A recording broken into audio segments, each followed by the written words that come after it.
এক সপ্তাহ ছুটি আমি বাজার থেকে না আনতে আনতে দুটো পলি ছিঁড়ে বেরিয়ে পড়েছে। কি এই জন্য এই মাছ গাছে উঠে এমনি এমনি নয়। আবার আজকে কই মাছ আনা হয়েছে। কয়েকদিন আগে তো কই মাছের রান্না আমরা করেছিলাম। কই মাছ খেতেও বেশ ভালো লাগে। সেই ভিডিওতে একজন দিদিভাই বলেছিলেন যে কই মাছের হরগৌরি রান্না করব। এই যে মাছগুলো কেটে নিই। মা দেখো 100 হাত। কই মাছগুলো বেশ বড় বড় আছে। সন্ধেবেলা সব আড়তে আসে। সন্ধেবেলা আড়তে গেলে মাছের আড়তে সহজেই পাওয়া যায়।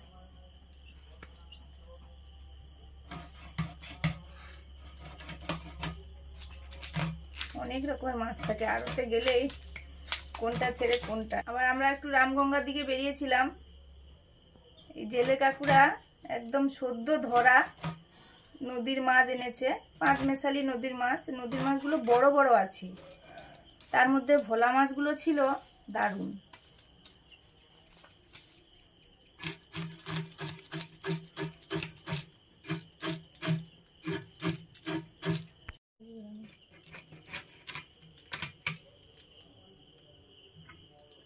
পেটটা পরে কাটবো। পেটে ডিম আছে, প্রত্যেকটা না হোক কোনো কোনো মাছের আছে।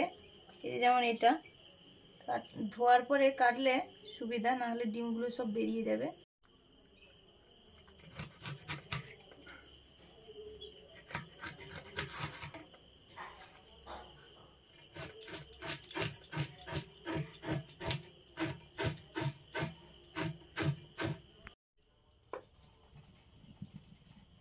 আমি সেই এটা দেখলাম, সে তাদের কি ওরকম রাস্তা দিয়ে যায়? ও বাবা, সে রাস্তা আমাদের বর্ষার সময় কাছাকাছি যায় না, বহুত খারাপ রাস্তা। আমি বলি মা তোমরা সে বর্ষাকালে যাতায়াত করো কি করে? আরে বাবা, আমি তোমার সেই ভিডিওটা দেখছি আর ভাবছি এই ধান জঙ্গলের ভিতরে যাচ্ছে না না, ধান জঙ্গলের ভিতরে আমরা এমনি যাই। ওদিক দিয়ে রাস্তা ছিল, কিন্তু রাস্তাটা অন্যদিকে আছে, কিন্তু সেটা কাদা রাস্তা। শর্টকাট করার জন্য গেছে। আমি যাই একটু অনেকদিন থেকে ধান। না না, যে রাস্তাটা আছে সেটাও কাদা রাস্তা। সেটাও কাদা রাস্তা, কাদা নিচু রাস্তা। তুমি সে কাদা প্লাস নিচু, মেন ভাষা নিচু, যেতে পারবো না, মানে জল উঠে যায় মাঝে রাস্তা, এই সমস্যা। আমি সেটা দেখে আমি বলি মা এই রাস্তায় মিলিদের ঘরটা একটু ভেতরে না, ওদেরই বেশি সমস্যা হবে। মানে বর্ষাকালে তো পা বাড়ালে যেদিক থেকে পা বাড়াবে কাদা। আরে ওদিকে তো একটা পাড়া আছে নাকি? কি জানি বাবা, কিছু করেনি। পাড়া দিয়ে পরপর তৈরি হচ্ছে, পাড়ার মধ্যে অনেক আবার পাড়া করছে, কি করবে? ওগুলো পরপর তৈরি হচ্ছে, পরপর তৈরি হয়েছে। কিন্তু মেন এটা ঢালাই। আর যাদের বাড়িতে ঠাকুর আছে তাদের পর্যন্ত ইট আছে, তারপরে তুমি যেদিকে যাবো কাদা। মানে বর্ষার সময় ওদের খুব কষ্ট হয়। আমি বলি তোমার কাদার থেকে কাদার মানুষ একটু চললো, কি করবে? কিন্তু ও তো জল উঠে যায়, তখন কি করবে বলো? হ্যাঁ, এতটা করে জল থাকে তো। তাহলে কাটি না একটাও, মানে নারকেল ভালো নেই। কেউ তার অনেক আগে শুকিয়ে নষ্ট হয়ে গেছে, আবার কেউ মানে শুকনো হয়ে গেছে, সেগুলো মানে শক্তি নিয়ে গেছে। আছে তেল, হ্যাঁ উপরে আছে, শুকনো হয়ে গেছে, কান্দিতে আছি। অথচ আমি মাঝে মাঝে সেই কেয়া গাছে জল দিতে গিয়ে খোঁজ করি, দেখি তো নারকেলটা খেতে ভালো লাগে, আমি দেখি পড়েনি। আর তারপর শক্তি কয়েকটা শুকনো ছিল, সে আবার নিয়ে গেছে বলে আমি ওটা তেল করবো, সে নিয়ে যাও বলে সে নিয়ে গেছে আর কি। তারপরে সে তাকে আবার এমনি কাঁচা নারকেল গুলো কয়েকটা দিয়েছি, আমি তুমি নিয়ে যাও খাবে বলছে যখন। ভাত হচ্ছে, আর একদিকে একটু মুসুর ডাল সেদ্ধ হচ্ছে, মুসুর ডালের মোলা হবে। আর এদিকে মশলা করছি। আজকে রান্না হবে কই মাছের হরগৌরি। তো দু রকমের মশলা লাগবে, এই জন্য আদা রসুন বাটছি। এদিকে শুকনো লঙ্কা, জিরে, ধনে হালকা ভেজে বেটে নিয়েছি, আর এটা পেঁয়াজ বাটা।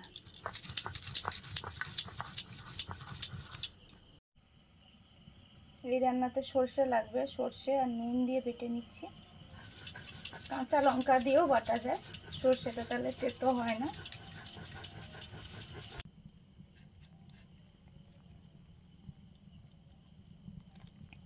যে ডিম ভর্তি, এই জন্য আগে কেটে পরিষ্কার করে ধুয়ে আনলাম, তারপরে পেটটা কাটলাম। এই যে ডিম, প্রত্যেকটা মাছের পেটে ডিম ভর্তি। আর একবার ধুয়ে নেব পেটটা কাটার পরে। আমি একটু নুন মাখিয়ে দিয়েছি, নুন মাখালে মানে ডিম আছে তো প্রত্যেকটা মাছের, ওদের লালাটাও বেশি থাকে, এই যে নুন মাখিয়ে দিয়েছি। আর একবার ধুয়ে আনবো। সর্ষের তেল, কই মাছগুলো ভাজবো।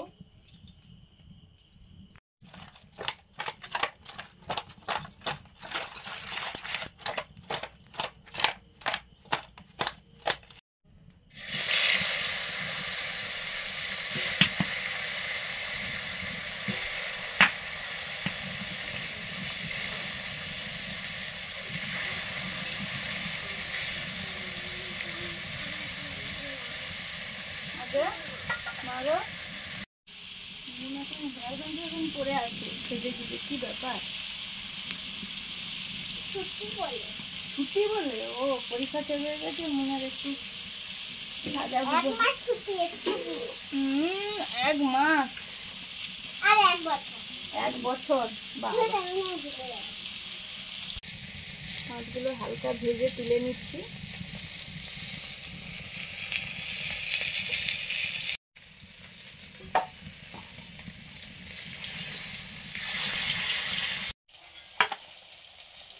কই মাছগুলো ভাজা হয়ে গেছে, সব তুলে নিচ্ছি কড়া থেকে। এবার পেটে ডিম। গরমের সময় সব মাছেরই কম বেশি ডিম হয়ে যায়, তো কই মাছের তো হবেই। তারপরে প্রথম বর্ষার জলে ওরা বেয়ে বেয়ে পুকুর থেকে উঠবে। বড় বড় কই মাছের হরগৌরি রান্না করছি। সর্ষের তেল,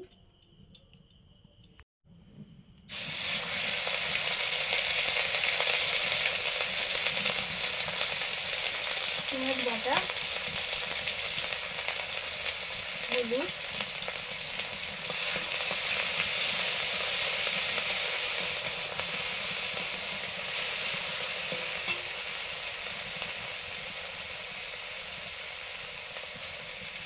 আদা রসুন বাটা,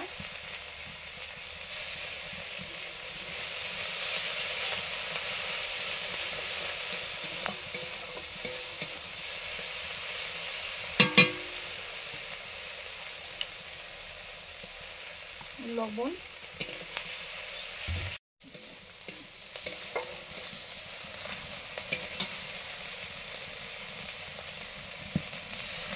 হালকা ভাজা জিরে ধনে শুকনো লঙ্কা বাটা,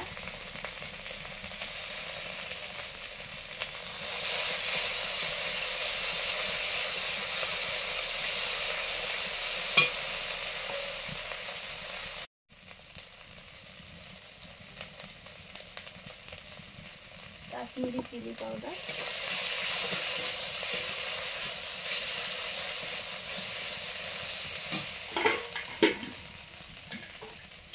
জল দিয়ে মশলাটা কষবো।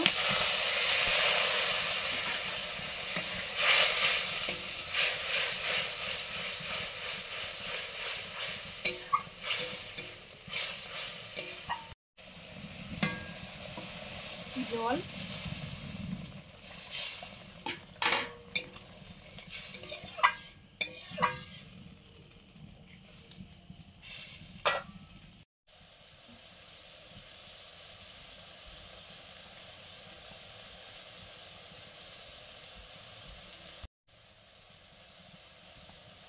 ঝোল ফুটে গেছে।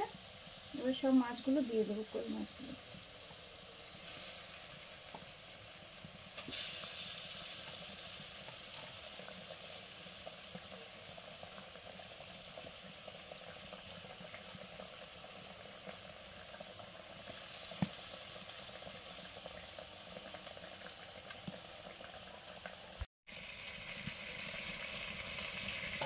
কই মাছগুলো তুলে নিচ্ছি। আমি যেভাবেই দিয়েছিলাম ওইভাবেই মাছটা তুলে নিচ্ছি, 2 পিঠ উল্টাইনি।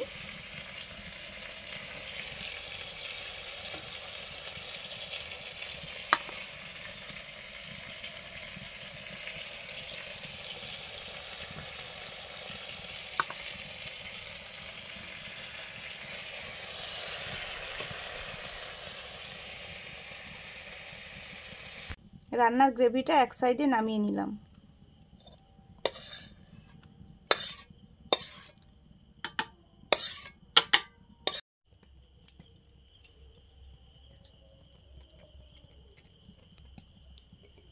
আবার সর্ষের তেল দিলাম, কালো জিরে,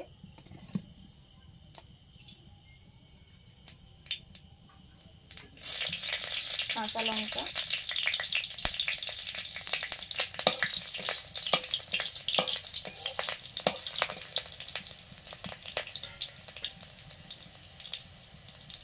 সর্ষে বাটা,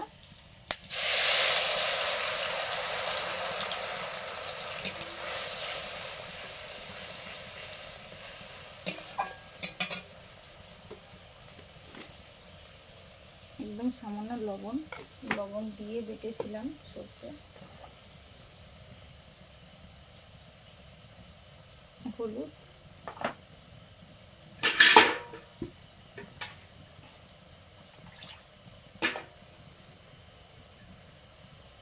আর একটু জল দিয়ে দিলাম।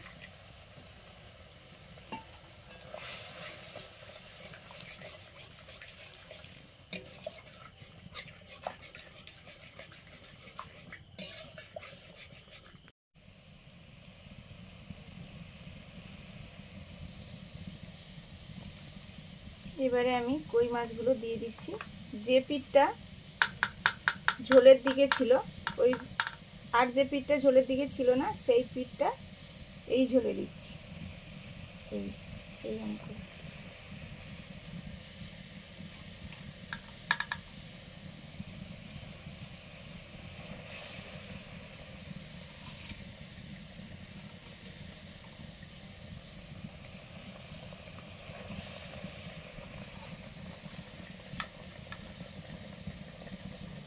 করো গৌরী, এক দেহে লীন হয়ে গেল। দুটোরই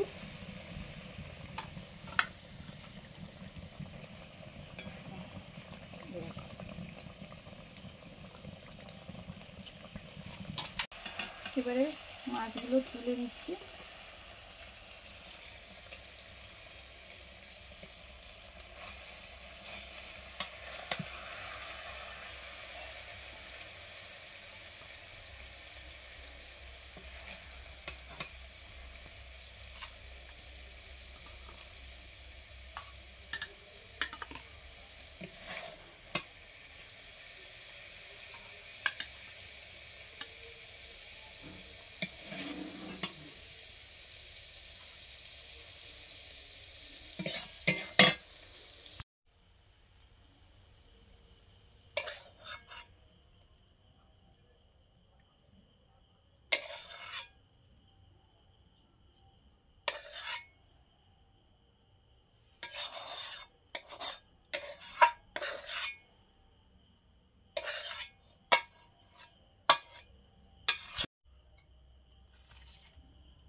দুটো মশলা দিয়েই মাছের দু পিঠ রান্না হলো, আর দু রকম মশলা দিয়ে দিলাম মাছের উপরে।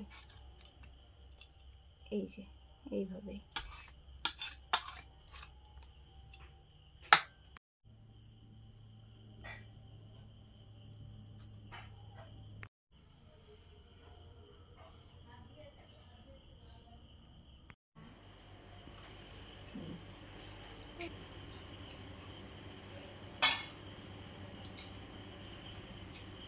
আবার তেজপাতা পড়েছে, মনে করেন কাজ করেনি, আমার চামচ পড়েছে। হাই মা, এগুলো কি? এটা পেট ভরা ডিম। পেট ভরা ডিম কই হরো হরো কোথায় গেল? এই তো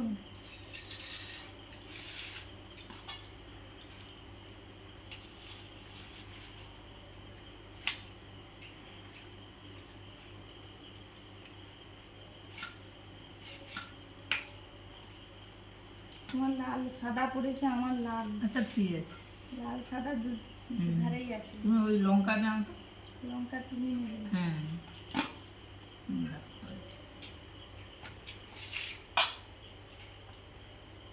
ওরে বাবা, দারুণ গরম। দারুণ বুঝতে। দারুণ তো হবে, মাছটা কেমন দেখতে হয়তো।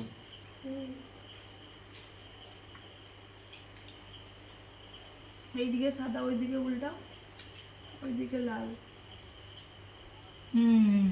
ওই থালায় লেগেছে।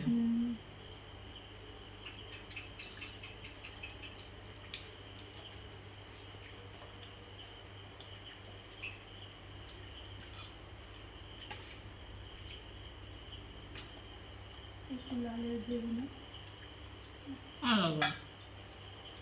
একটু মাখা মাখাই হয়, এই জন্য একটু ডাল হুম করেছি। হুম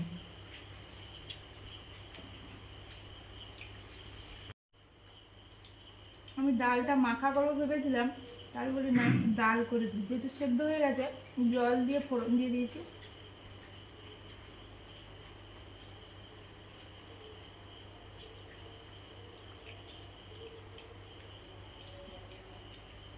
কাটা আছে দেখতে পাচ্ছ?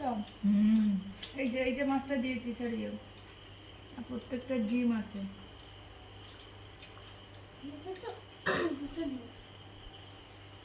আমি জানি তো বাবা। রাত্রের মেনুটা আজকে ফাটাফাটি। মানে ফাটাফাটি বলতে কি দারুণ, একদমই দারুণ। একদম দারুণ। যিনি রিকোয়েস্ট করেছিলেন আমাদের কিন্তু খাওয়া হলো, তার জন্যই। দারুণ কিন্তু, দু রকমের টেস্ট একটা রান্নায়, তার সঙ্গে মুসুর ডাল। সবাই রাতের খাবার খেয়ে নিন, যে সময় খান।